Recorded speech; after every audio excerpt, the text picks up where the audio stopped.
Welcome to the Growing Tall Poppies podcast. I'm your host, Dr. Nat Green, and I'm so excited to have you join me as we discuss what it means to navigate your way through post-traumatic growth and not just survive, but to thrive after trauma. Through our podcast, we will explore ways for you to create a life filled with greater purpose, self-awareness, and a deep inner peace. Through integrating the many years of knowledge and professional experience, as well as the wisdom of those who have experienced trauma firsthand, we will combine psychology, accelerated approaches, coaching, and personal experience to assist you to learn, to grow, and to thrive.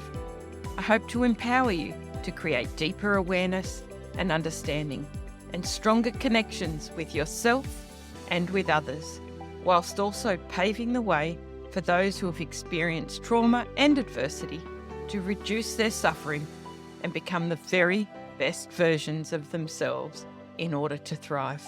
Thank you so much for joining me on today's episode.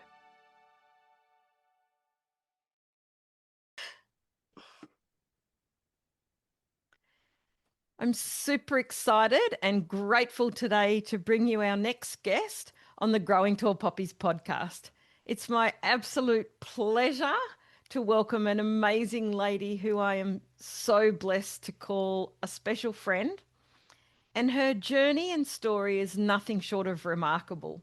She's experienced and overcome a great deal of trauma and adversity through her life, and has agreed to come and chat with us today about her personal and professional experience and to share her new exciting focus with us.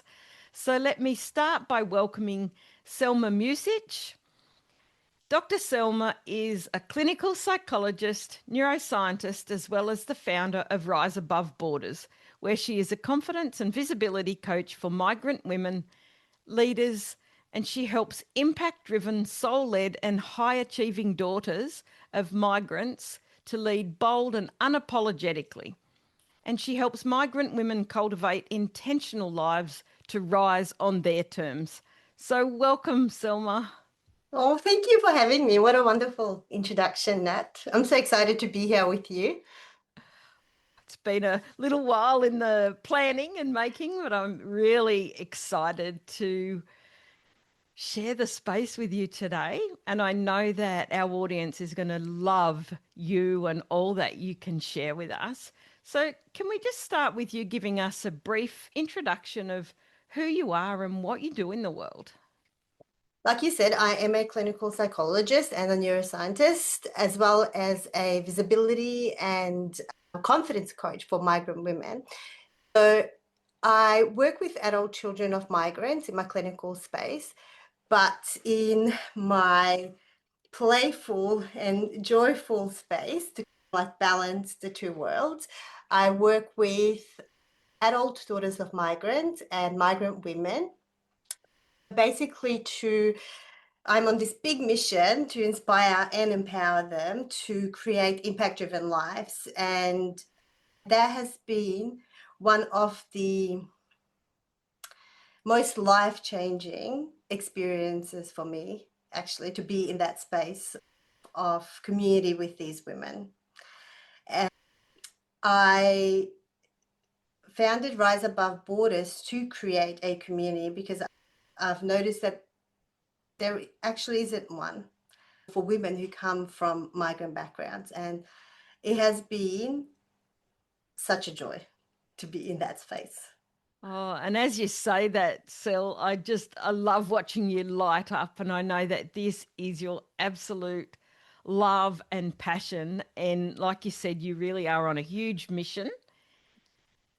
And I'd love it if you could share a bit of your background and your story so it gives even more context to why you're doing what you're doing. So I guess to give you a bit of a perspective, I'll probably have to start from the very start, which is let's go there. So I am of Bosnian background, and if much about history. Bosnia had a war in the 90s that went for about 3 or so years. And because of the war and the impact that it's had on my family and the many losses in my family, we sought asylum actually in Switzerland. So that's where we went. And again, it's not only the war and the misplaced, like internally and externally displacement that we've experienced, but it's also the many losses within our family as well. And one thing that I often don't talk about is because of the war in Bosnia, it's a little bit tricky to explain, but where I lived before the war, we lived in a tiny little country town, and it's on the border and now belongs to the Republic of Serbia. And we were like one of the first impacted by the war. And that also led to a lot of lives lost, including my dad and 5 of my uncles as well. And that's just like within my immediate family. And then the wider impact throughout. So as a young child, and I often come back to this, as a young child, it's hard to make sense of all of that, like losing your dad and then the wider family as well, but then also the displacement and then trying to integrate as well within the wider environment. So when we when we sought asylum in Switzerland, I remember that I always remembered feeling less than. There was that whole refugee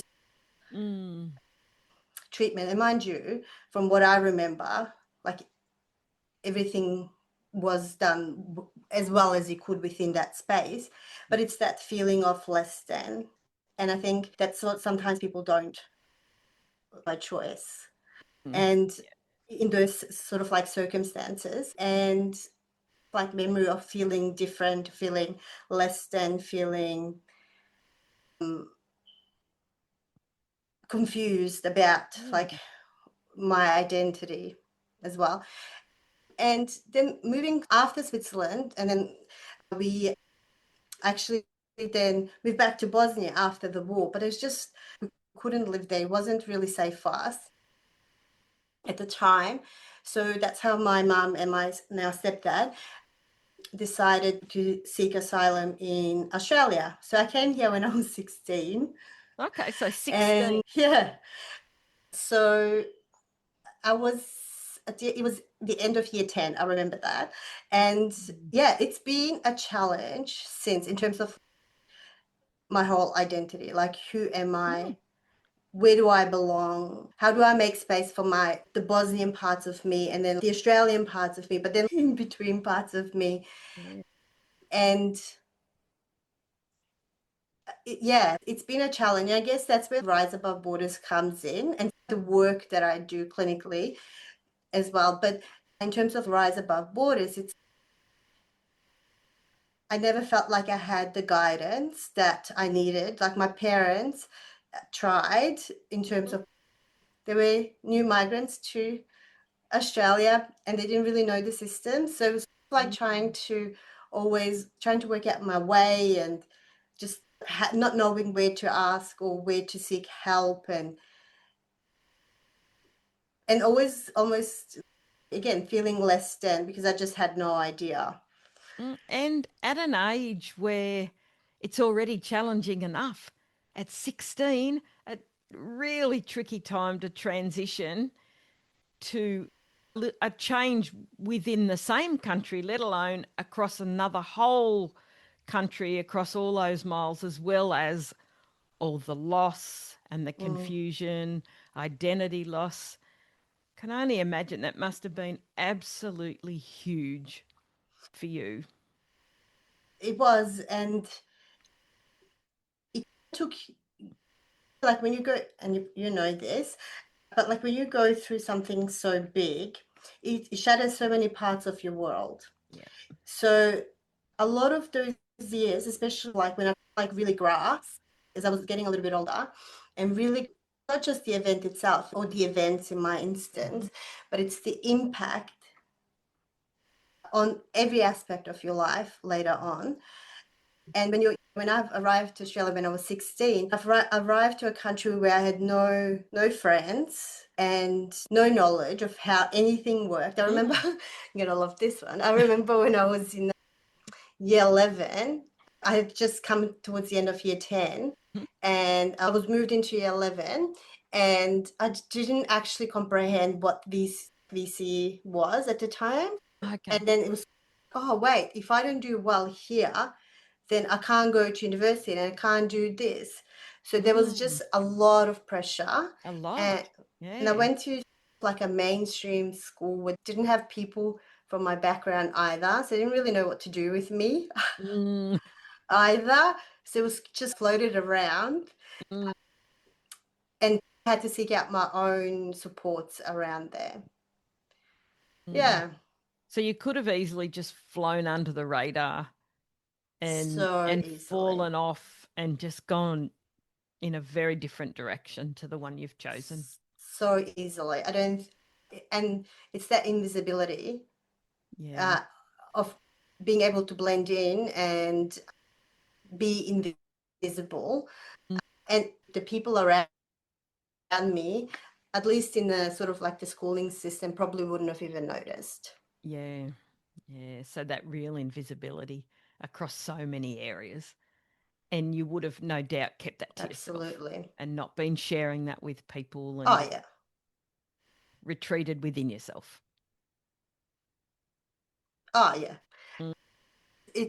I often talk about that sort of, I guess, like the maturity that you had to develop to Yeah. deal with the world around you at that time. And like 16-year-old, like when I look at Mm. 16-year-olds now, I'm like, wow, I had to Yes. make some big life decisions at that age where, and I didn't have that teenage playfulness and joy. I was No. always quite serious and quite like driven and quite, yeah, mature, essentially. Mature. And with that maturity, no doubt, that huge sense of responsibility. Oh, that a lot of children of migrants could Yes. relate to that sense of responsibility, not only for yourself, if you have, and I should have probably added to my history earlier, like the oldest daughter as well. Mm. A huge sense of responsibility, not only towards myself, but also towards my siblings and all stepping in when mum and my dad, like my stepdad, struggled. Their job was to try and get those basic needs met, making Mm. sure that we had somewhere to live, making sure that they had jobs, making sure that essentially rebuilding their whole lives with Mm. when they first arrived. And that's really hard. So you step in and overcompensate for all the Cool. other bits and show up Mm. as the oldest Yeah. in the A lot family. of responsibility on your shoulders. So much responsibility that sometimes, and I reflect on this like later, that sometimes I've forgotten how to be a joyful, playful, fun having 16-year-old. And there are parts of me sometimes that feel those I've missed out. And I think that's Yeah. where Rise Above Borders comes in, because Mm. one of the core values within Rise Above Borders is playfulness. I Like love that so so much. important. Oh, absolutely. Because it's almost like you can now relive that, the bit that you missed out. And this is your time to do that and lead the way for others who have had to walk in similar shoes to yours as they transition to a whole new country. Yeah. And a lot of daughters of migrants, like my story is like a lot of daughters of migrants would relate to this story of having to do all of the things and having to step in so many times. And it's sometimes we joke about it now. It's, Yeah. oh, did you have to translate those documents for your parents? Did you have to call the energy company for your parents? Yeah, I did that at Mm. 12. And it's like you laugh about it, but in reality, if you like sit with it and deeply think about it. Like, what did you miss out on because you had to do all of those things? And a lot of the times it was that visibility, that joyfulness, that playfulness, and the community of people that will see you. Mm, definitely. You finished school. Mm. You obviously managed to get through that and move forward to uni. So you did well enough and surprised yourself and everyone else, no doubt. Yeah, I did exceptionally well, Of and course. thank you. Surprise, Uh, surprise. I did, yeah, I did well, and that's the thing. I remember, like, through those sort of year 11 and year 12, translating from, like, reading my textbooks and translating from English into German, because that's the language I spoke at the time, and that's how my brain functioned. Yeah. And then pushing through, like, all of those extra layers of Mm, having to do more than everybody else just to sort of get to university at the time. mm, Yeah, and then I ended up doing a psychology and psychophysiology, which is like a neuroscience degree, mm, and really loved the psychology part. Always really enjoyed that, even like in high school. And but it was hard. I was the first one in mm. my family to go to university.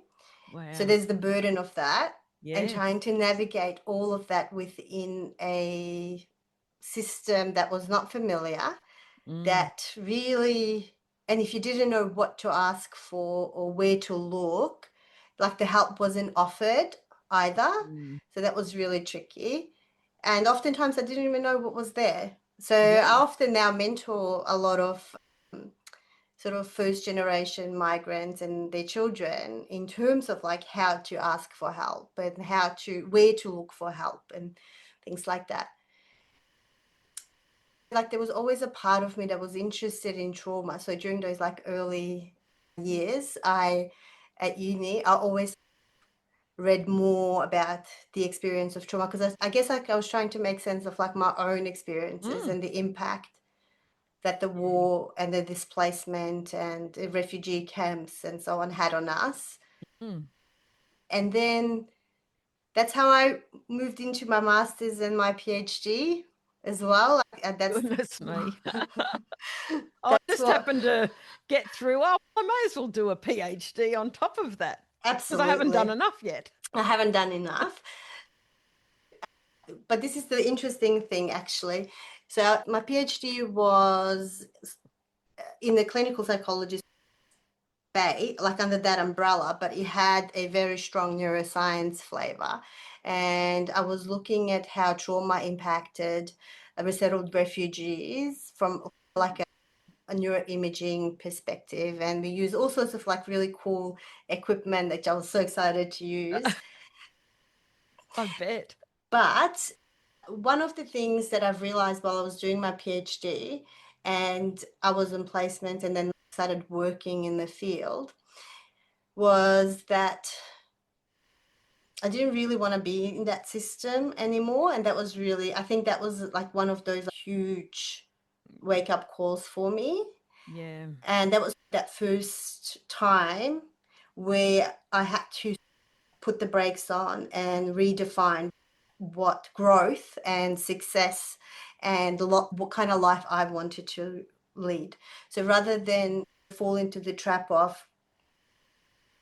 working hard to please X, Y, and Z and to get all these certificates and diplomas and qualifications and titles, it didn't really matter after I was getting it all. I was like, this doesn't actually, there's nothing in this that's attracting me to the life. Um, Interesting. So really you were looking because, and you said earlier that you felt less than, in inverted mm, commas. So you were looking for this external validation. And then this sounds like this was your moment, this first time that you actually thought, what about me? yeah, yeah. How? do I want my life to be rather than other people's external validation and expectations. That's a Yeah, huge moment for you by the sound of it. it was a huge moment, Nat. I guess like the way I reflect on this is there was always a part of me that was like just trying to get to the same level as everybody Yeah. else. That was it. I just wanted to be at the same level as Mm. everybody else. And then like with the PhD, it's 1% of the population. So they're already painting it in a particular way. And I Mm. was, it doesn't actually, it didn't mean anything to me. Yeah. And if anything, built quite a lot of resentment actually, Okay. because I Interesting. felt it took away from the things that actually mattered to me, which is my family, my relationships, my relationship with my son. And it took me a while to recalibrate after that. Yeah. And it was it was a key moment in time for me where I need to redefine this. I Mm. need to redefine what growth or post-traumatic growth for me looks Yeah. like and not fall into the trap of what other people think I should be doing. Mm. And it was really tricky because I had set myself up for an academic path, which now I was choosing not to do. Mm. And what will everybody else say Yeah, about of this? course. Of course. And then I moved into private practice. And after that, but even that wasn't quite like the right fit. It's, there was always a part of me that, was craving playfulness, that joyfulness, energy, that connection, community. And in the clinical setting, you can't really have that, right? Yeah. So It's it it's was, that missing part, isn't it? When you're seen as the professional and you've got to put this face and this mask yeah, on and show up in a certain way yeah, because the board and society say that's how it yeah, has to be. This playful part is missing in that clinical space. So again, absolutely. that bit that you'd already missed out on for so much of your life, you were getting more and more in tune with the fact that you needed that. Absolutely. I think it's like a Yeah. key part. And when I see that part of me now, sometimes I don't, it almost feels like the purest me. And Mm. I welcome it with so much joy. Oh, that's It's, beautiful. I just, obviously, I've known you a little while now. And when I think of Sel, I think someone who has fun and is hilarious. So that's all I've known. And to hear you say that this wasn't part of you mm, is no, just, heartbreaking, but it's so beautiful at the same time because I think, wow, you have brought that in and embraced her so beautifully that yeah, it's natural now, but that's not how it was all your life, really. no, that was Yeah. so far from my life. If you had told 16-year-old me, No. there's no way, I would have been like, no way. Because other people would have described me as the most serious, the most Yeah. mature, the most, yeah, yeah, not completely different energy. And I Mm. just didn't, that didn't align with how I wanted to live my life, like my own life, but also how I wanted to be in the world. That is not how Yes. I wanted to be in the world. And Mm. I think, and the other part within that is I wanted to do all of this without betraying my values. I think Yes. that's the other key bit, Mm. or without not showing up with my Bosnian parts, as well Oh, as like my Australian, yeah. Swiss, world parts, and all of the bits that I've taken with me along the way. And I think that's the most important bit for me, to show up without betraying my values. Yes. So obviously, this experience that you've been through has really changed your perspective on life, on relationships, and values. How have you managed to embrace that in the way that you have now? I love that question. Thanks. It has several parts to it. So again, I have to jump back to the war. Yep. One of the things during one of I was prosecuted because of who I was, Mm. essentially. That's what that was, like who I was as a person, because of my name, because of my spirituality, because of X, Y, and Z. Mm. And then you are taught to hide because Yeah. it's safe. You don't want to show the world who you are because essentially a lot of people within my family died because of who they They were. were. Yeah. So visibility is unsafe. Mm. That's essentially what I have learned. Yep. Visibility is unsafe. So hide and fade into the background. Yep. But then when you try to be more authentic to who you are, when you try to show up and lead visibly, how Mm. those two things are really, really Contrast. right. And I think one of the things that we need to remember, and this is that kind of like trauma informed way of being and leading, to expect yourself to go from one extreme to the other is unrealistic and unreasonable, Yep. right? Yeah, And definitely. it's unsafe, Mm. essentially. So what I did was I climbed Mm-hmm. a little, I took little steps along the way. And if you had told me that I was going to even share parts of my story with you like 10 Mm. years ago, I wouldn't have believed you, Nat. No. There's no way I would have even spoken about any of this 10 years ago. No, it would have felt too unsafe. Too unsafe, too uncomfortable, too visible. Yeah. Yeah. But now I know that those are the things, all of these lived experiences are the things that make me who I am and Mm. make me lead in the way that I want to lead and are the things that contribute to me showing up in the Mm. world Yeah. the way I want to show up. Oh, I love that. Honestly, I love that so much. Look at you and how far you have come. It's, oh, it gives me so much joy to just hear your story, but know how far away from that little girl and then that 16-year-old girl you are now. But I know it's come at huge cost and with a lot Mm, of tumultuous times along the way. Yeah. yeah. And the other thing as well, that which is really interesting, kind of like popped into my head just now, is part of my Rise Above Borders is the program is, or one of the programs is dismantling imposter syndrome, which kind of feeds into this. Yeah? So one of the things is to lead safely and within, to reclaim that voice, to lead visibly and without apology, right? Yep. But you always have to come back to the part of where did this come from? Mm, Why was it there? yes. How did it shield you from everything that you've experienced along the way? If I Mm. had been visible, then that would have been unsafe. Oh, If I absolutely. had been visible at different times in my life, that would have been unsafe. So there is a part of me that's always grateful to that, Yes.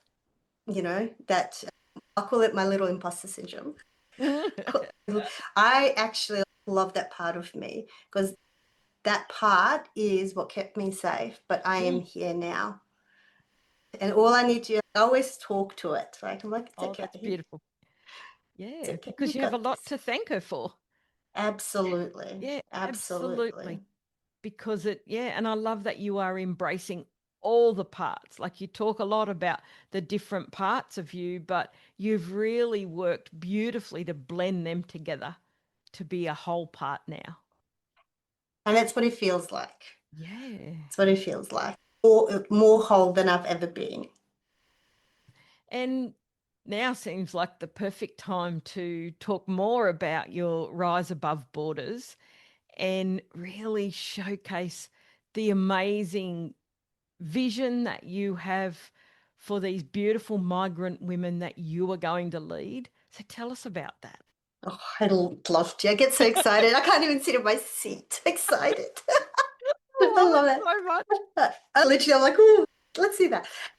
So the mission of Rise Above Borders is to inspire and empower ambitious, impact-driven, soul-led daughters of migrants and migrant women leaders who are essentially done playing small. And we do this by teaching the practical tools and strategies to dismantle imposter syndrome and reclaim your voice, lead visibly, lead unapologetically, but without burning out or Mm, betraying the person's values. And I think that's the key part. And keys. the Yeah. program is really for basically first generation, but people like me essentially, Yeah. right? First generation migrant women, refugees backgrounds, adult children of migrants, eldest daughters, and any sort of, if you find yourself in that space, this is what Rise Above Borders is. And it's for people who have, similar to me, have accomplished all of these things, but they are still invisible. So we Yeah. want them to move forward, create the impact that they want to create. And I think that's the other thing, Mm, create the impact.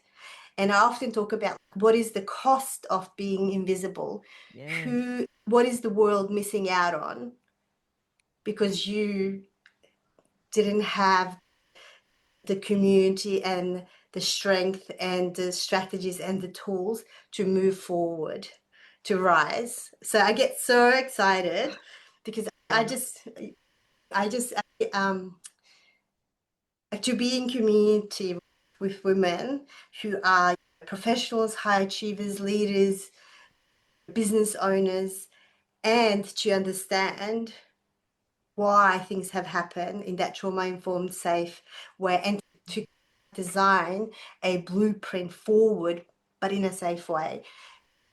That's what Rise Above Borders really is.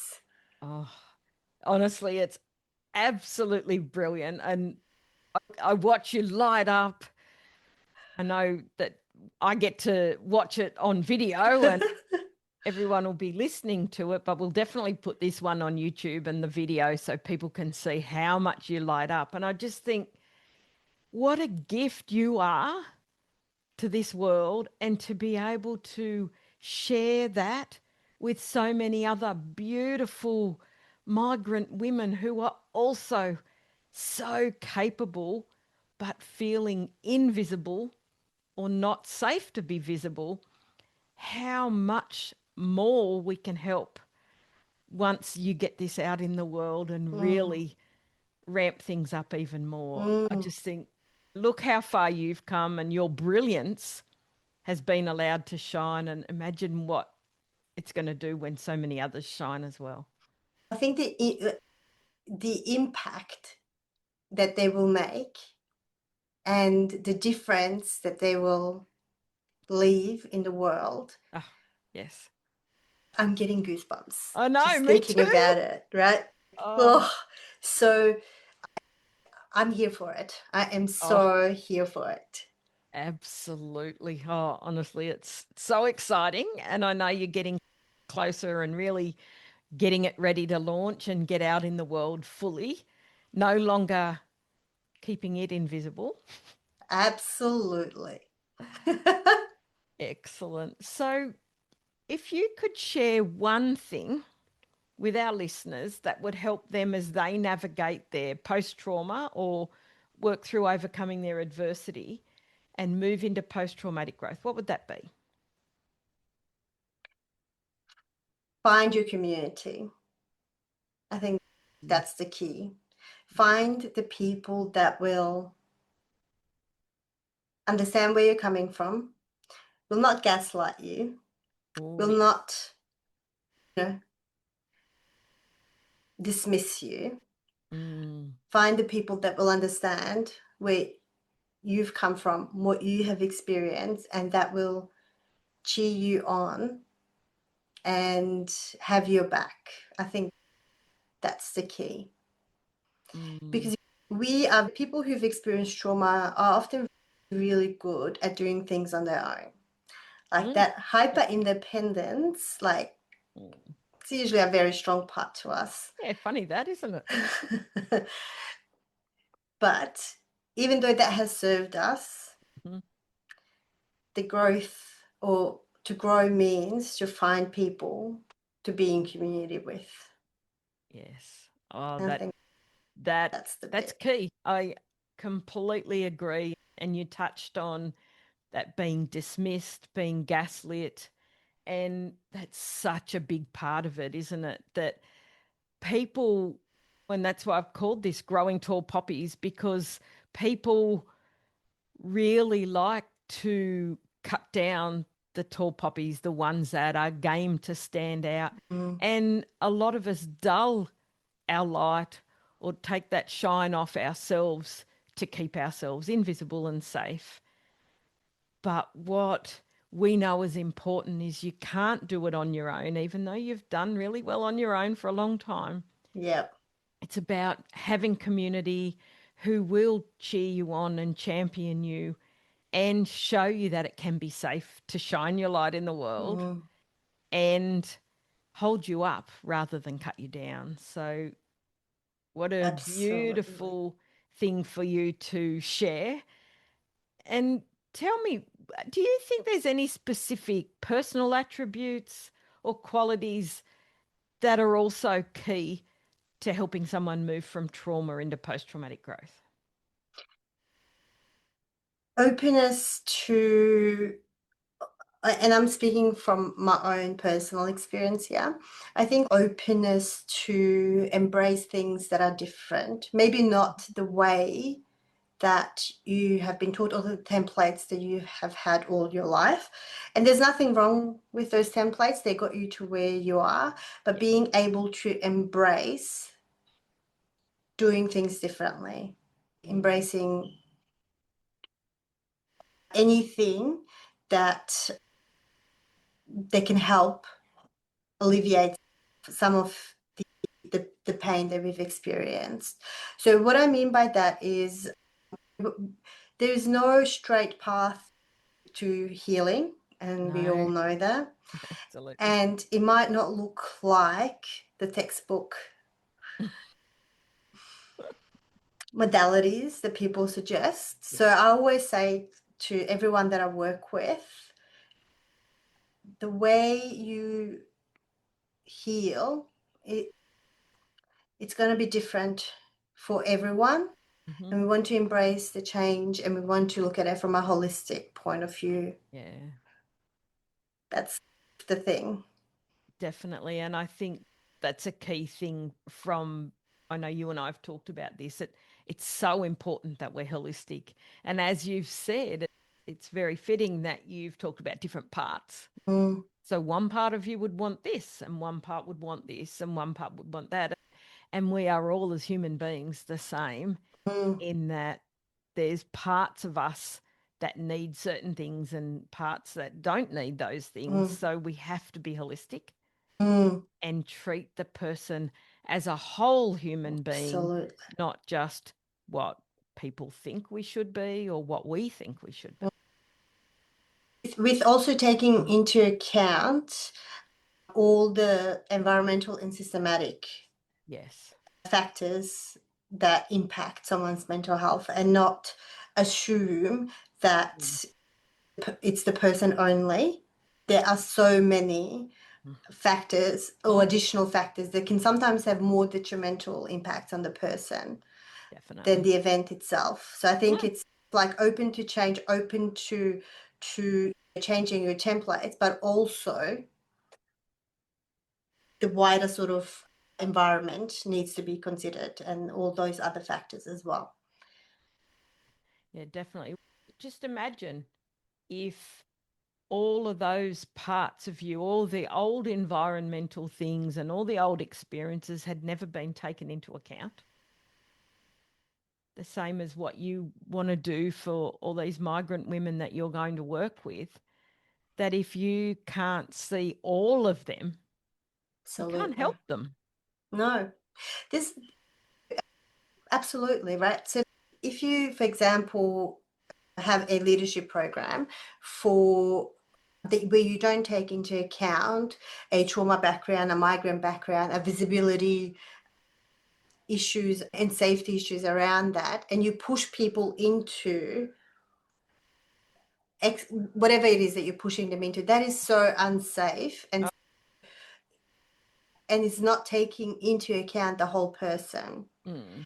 You need to design these programs in a way, in a holistic way, with Yeah. all of those factors Mm. in mind. Most definitely. Yeah. So, is there anything else you'd like to share with us? Your wisdom or lived experiences have taught you that you think would be really helpful? I think the thing that had the most, and I've said this before, but I feel like it needs to be emphasized. Mhm. The thing that had the most impact on me as a human, that has led to the greatest, like I did lots of therapy, lots of Yeah. coaching, lots of that. But I think all in the end, I think that those are all important, Yeah. but it is finding your people. Mm.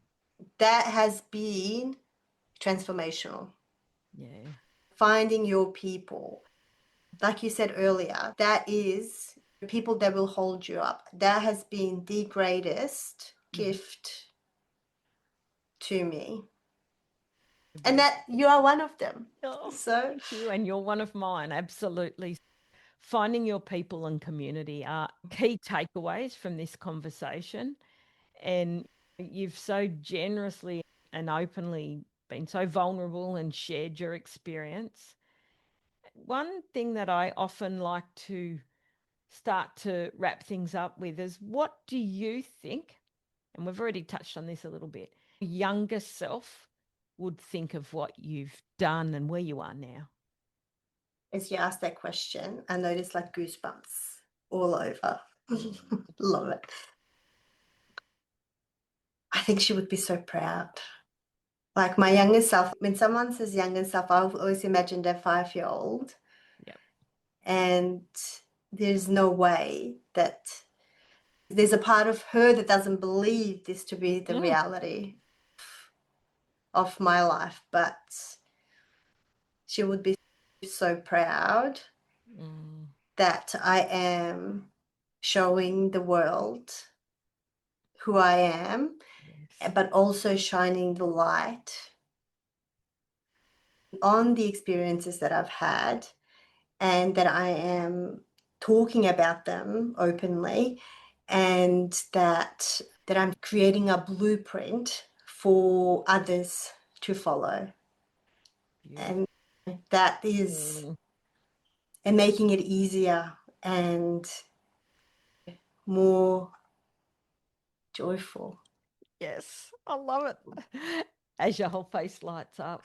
And as you were talking about that, I got goosebumps. And I just thought, oh my goodness, she would be so proud. Yeah. And yes, you're shining a light, but I personally think you are being the lighthouse.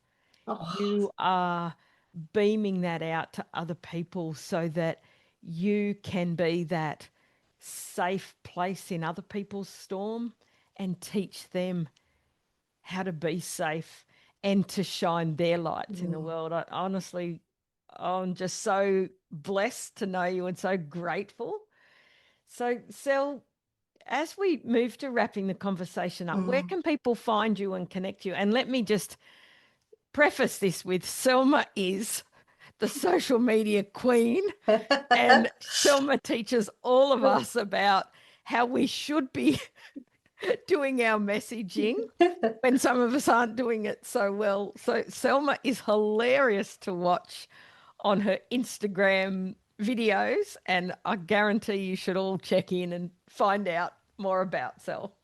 I love it. I think how to show up safely and visibly. I think that's the key thing. The best way to get in touch with me is to follow me online. on Instagram, which is my handle is Rise Above Borders. So just find me there and connect. Send me a DM. I'd love to hear from you. Honestly, it's been such a joy, and you honestly bring so much joy into my life, other people's lives, and it's honestly such a pleasure to have had you on here. Thank you so much, Sel. Thank you, Nat. It's been such a joy. Bye for now.